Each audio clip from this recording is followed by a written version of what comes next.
Yeah, with the recording. Back to English. Back to English. We are now not in focus anymore. You just finished your first Ironman. What are your first words that you want to say? Actually, it feels kind of weird, to be honest. It's you're in a sort of space now that it feels like I'm missing parts of the race, like there are gaps or something. And it will probably take some days for me to realize what I actually did. So right now I'm already proud, of course, but I'm mostly tired. So I need some rest. I only slept 1 hour before race day. That was not much because of the nerves, but I was scared as fuck. So I didn't sleep. So yeah, tired and satisfied. And at the start of the race, I mean, you started with your swim, obviously. Yeah. You told us that you're quite scared of the swimming first. Did your nerves go away during the swim? We're here next to the water where we did actually swim yesterday. And until the first bridge, so the first 500 meters, I was so scared. I completely panicked. You have those kayaks around you and I was like, shit, I'm gonna ask somebody's help because I couldn't see through my goggles anymore. I didn't know how to breathe. So I tried to stay as calm as possible, did some normal breaststrokes, and then I found a rhythm and I actually started to enjoy it. And then on the way back you had the yellow buoyants and I thought, damn, this is already it. We finished the swim, but the time was crazy. So even after the sort of panic attack in the beginning, everything went smooth and I finished in 1 hour and 14 minutes. I mean, I'm proud of that, yeah. Yeah, I mean, you performed great on the swim as well. Thanks. Then you came out the water, you did your run towards the transition spot. How did it go? Damn, I was so shaky and so cold because I had expected it to be much warmer yesterday. So it was kind of freezing. I couldn't really think clear, kind of dizzy as well. So I thought, I hope this will go away soon. So I took my time in the transition area. I didn't hurry at all. I was just chilling there, trying to get my heart rate a little bit back after the little run, because the transition area here in Hamburg, I've heard, is crazy. It's so long. So I ate something, I drank something, and then I saw all the friends and I got some new energy before starting the bike ride. So. Talking about the bike ride, you did a very good time. You actually finished like 10 minutes shorter of what you actually wanted to do. Yeah. So you did so a good time. I think, I don't know if it was 5 hours and 5:53. Yeah. I think. Yeah. So normally during a long ride, I don't go to the bathroom. And today, I think I swallowed a lot of water before the bike ride. Yeah. So I went to the bathroom for like 5 times. Then I heard a really bad sound in my front wheel of my bike. So I went to the bike mechanic. I can tell the front wheel was not that tight. So he tightened it up a bit and the sound went away. So all in all, that took around 15 minutes with all the bathroom breaks in between, 15, a little more. So hopefully I find something or don't swallow as much water the next time, so I can be faster. Yeah. Because also the first loop was nice. It was actually a great road, but some parts had a lot of potholes, so it was kind of dangerous to go fast. Yeah. But then the wind turned in the second loop, so you're already getting a little bit more tired. And we went a little bit uphill as well. Not really uphill, but like a little bit. And then the wind started to turn, so the last 60k was with headwind. So that also made a big impact on your legs, of course. So I was just trying to keep my heart rate at 135.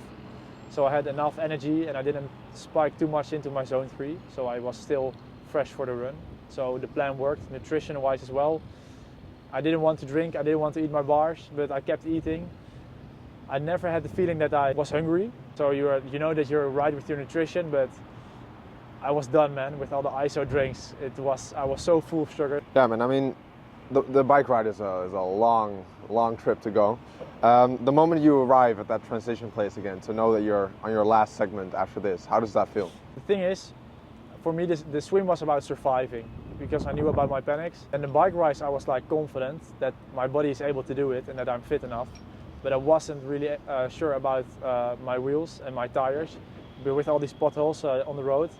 So it was more like, I'm not sure if the bike can handle it, no punctures. And then I knew that when I was able to start to run, that I was about to finish it, because then it comes down to your own mind and to your own legs. And I had a lot of energy when I started to run. Also the pace was quite good. I tried to do on an Ironman a negative split, 21k. It sounds cocky, but it felt like a walk in the park since my heart rate and nutrition was so good. I was smiling, I was happy. I thought, damn, if this is an Ironman. But then at 22k, things started to change quickly because I got massive stomach cramps. I couldn't take any gels anymore. People warned me for that, so I knew it was going to come sometime. Tried to drink Coke and water with salt, mini salty snacks. My heart rate was still quite low. My legs felt fresh, but my stomach was just keeping me away from going fast, so I had to walk a lot in the second loop. How did that end phase go? Third loop, I was actually quite done already, because I never did more than 5k after a 180k bike ride, so I was already in like a new spot. My legs became heavy, but I was free of pain. There was no pain at all, no pain in my knees, in my ankles or whatever. So it was just the massive stomach cramps. I was thinking, do I go to the bathroom or not? I'm trying to fix it with salt. And then the last loop, when I saw people going already into the red carpet area, I was like, fuck, one more loop to go. And I was walking and I felt like I was completely dead at that moment. And then 6k before the end, I was walking somewhere here in the back streets and there was nobody there. And then there was one guy and he said, come, we go together. So he was literally like an angel in the end. So he talked a lot during the last 6k, and it was just, you were not only in your own mind anymore because you were just talking with him. So that was really nice. And then before getting the last bracelet, the red one, I said I'm gonna fasten a bit up in the end to go to the red carpet.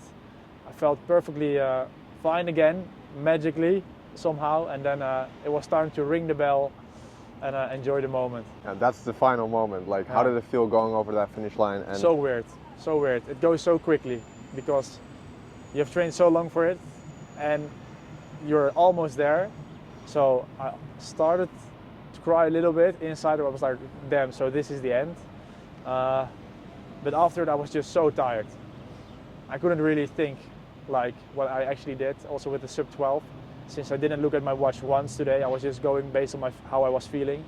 So to do a sub 12 without really pushing in terms of pace, I was really happy with that. you did a really great time in the end. And I mean, I saw you at the first. I picked you up there, filmed you during the arrival, and I mean, I saw as well. Like you didn't really realize what just happened. No. So you saw your friends, you saw your family. It was a very good time, and then eventually you started feeling a little bit worse, I think. Yeah. What happened? Well, I expected it to be warm yesterday. From the swim on, the water was already pretty cold, in my opinion. And from then on, I felt really cold on the bike, also with a lot of wind, also during the run. So I was still sweating, but I felt like I was an ice cube. And only with the 1 hour of sleep to the race, I had to sit down. I had to puke a bit, unfortunately. Yeah, I felt really dizzy. So I went to the medical tent to lay down and check everything. Eventually everything went well. I just needed to be in a warm place, eat some salt food. Today I'm feeling fresh. My legs actually feel fresh. Yeah, that's insane. Yeah, I know. That's wild. Maybe it will come tomorrow or something, but for now I'm okay. Delayed pains. Who knows? What advice would you give to someone considering their first Ironman? So 100% do it. It's insane. What I've realized now, like going over the finish and collecting this big boy, is that it's mostly about actually the journey. So it feels weird to say it, but enjoy it. It's not for the race itself. The Ironman is really the 8 months of training you put in, or the 2 years, or the 6 months, whatever. So try to enjoy that. Get yourself a coach. Big shout out to my coach, Janine, because you need someone with experience if it's your first one. Because it takes away a lot of stress about planning. You already need to combine 3 sports with nutrition and with, like for most of us, for people who are watching this and who want to do an Ironman, everything will be new from swimming to biking. So having someone who can give you advice and with who you can talk about what to do in case of an injury, what to do right now, is really nice. And also know that 3 weeks before your Ironman, in your peak months, you will get an injury probably, or overtrain or something. We'll all be fine in the end, because it's just a little war going on in your own mind. And having someone with that experience is really helpful, I think. who knows that feeling. What did you enjoy most about your prep and the Ironman here itself? I think what I enjoyed the most in the end was going from someone who wasn't able to swim to someone who swam a 1:14 on his first Ironman in the first time with so many people. So I think I'm the proudest on that, because I didn't have any faith in myself in the beginning. But yeah, it worked out just by going and going again to the swimming pool. So that's the thing I enjoyed the most in the end from my prep. About the race, I enjoyed it that my bike stayed alive for 180k. Because I have seen so many people with flat tires, so many people with bike problems. There's one guy, I'm not sure if he's gonna see this, but there was one guy I think around at 100k, and he was pedaling with one pedal, and he had 80k to go. And I was like, damn, how is the guy gonna do it? And then in the second loop of the run, he knocked me on my back and he said, bro, I made it. And I was like, holy shit, these people out here are insane and crazy. And then seeing people being able to do those things is just really inspiring. So yeah, I mean, that's really insane. That's crazy. Well, then also about your prep again, what is the biggest lesson you've learned during this prep? Oh, you will doubt yourself so much. From going to the pool the first time to thinking how I'm gonna survive with my legs after 100k bike ride. But the doubt will all be worth it. Yeah, you were gonna doubt yourself, but I think that's the best feeling you can get, because you have to prove yourself right. And standing here after 8 months with no experience, yeah, I mean, come on. If I can do it, anyone can do it. I hope it inspires some people out here to go and chase that journey as well. I mean, with the right discipline and training, everything is possible, right? Mindset. Right? Yeah, 100%. That is also very important. The final question, and maybe the most important one, by finishing this prep and this Ironman, are you done, or is there something next that you're going to do? So I think for the next week I'm going to take rest and then enjoy the moments and all the videos and everything. Then in 4 weeks we're going to cycle from Denmark to the Netherlands, so 530k in one day for a good cause. That will be a challenge as well.